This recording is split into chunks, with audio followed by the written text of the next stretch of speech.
Update 2. Next, I called my landlord and told him I needed to remove myself from the lease as soon as possible due to a family emergency.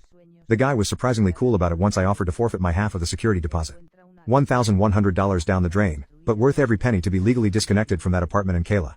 While Kayla was at her waitressing shift, Brian helped me move all my essential stuff out. We had like a 3-hour window, so we grabbed my computer, clothes, important documents, and a few sentimental items.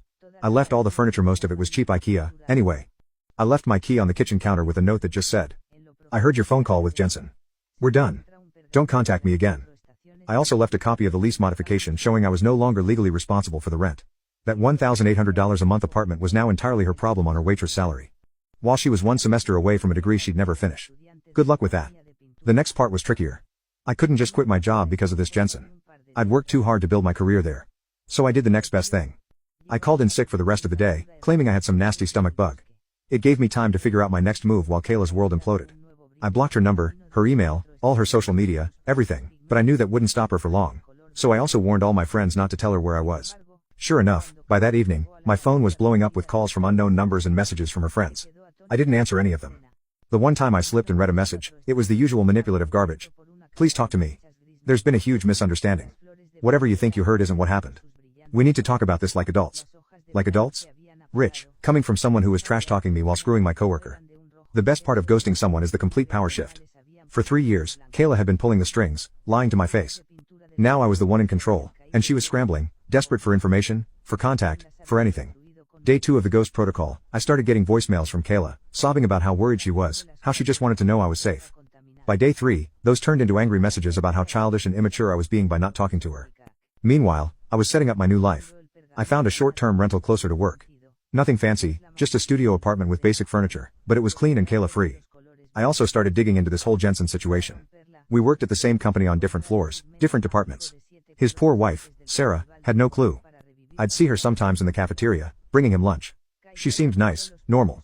Didn't deserve the shit sandwich her husband was about to serve her. By this point, Kayla had been blowing up every possible communication channel trying to reach me. She'd shown up at my office twice, but security wouldn't let her in. On Wednesday, I actually went back to work. I needed to be there to witness the aftermath. Jensen was in the break room when I walked in. The color drained from his face like he'd seen a ghost, which technically he had. The ghost of the guy whose girlfriend he'd been banging. I just nodded at him casually and made my coffee like nothing was wrong. The confused look on his face was priceless. Around 4 p.m., he got a text that made him jump. I checked the time on my watch. Yep, the flower shop confirming delivery time. Classic. He immediately stepped out, probably calling Kayla to warn her about the incoming floral missile. I left work at 5:30, timing it so I'd be in the parking lot with a clear view of Jensen's car when he inevitably made his panicked exit. Sure enough, at 6:12 p.m., Jensen came sprinting out of the building, loosening his tie, face flushed with panic. He peeled out of the parking lot like his car was on fire. Too late, buddy. Way too late. The next morning was better than Christmas.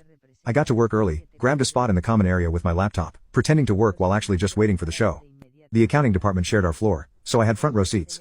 Sarah came in first, eyes red but head held high. Respect. Jensen slunk in about 20 minutes later, looking like absolute garbage. Same clothes as yesterday, complete deer in headlights expression. He headed straight for his office, avoiding eye contact with everyone. The whispers started immediately. Our office thrived on gossip, and something major had clearly happened between Golden Boy Jensen and his wife. I just sat there, sipping my coffee, enjoying the chaos I'd unleashed with one flower delivery. Around 10 a.m., the real fireworks started. Sarah marched across the office to Jensen's door, a stack of papers in hand. Even from a distance, I could tell they were divorce papers. She didn't knock, just barged right in and slammed the door. The shouting was muffled, but everyone on the floor could hear enough choice phrases like, "disgusting liar," and "how could you," echoed through the thin walls.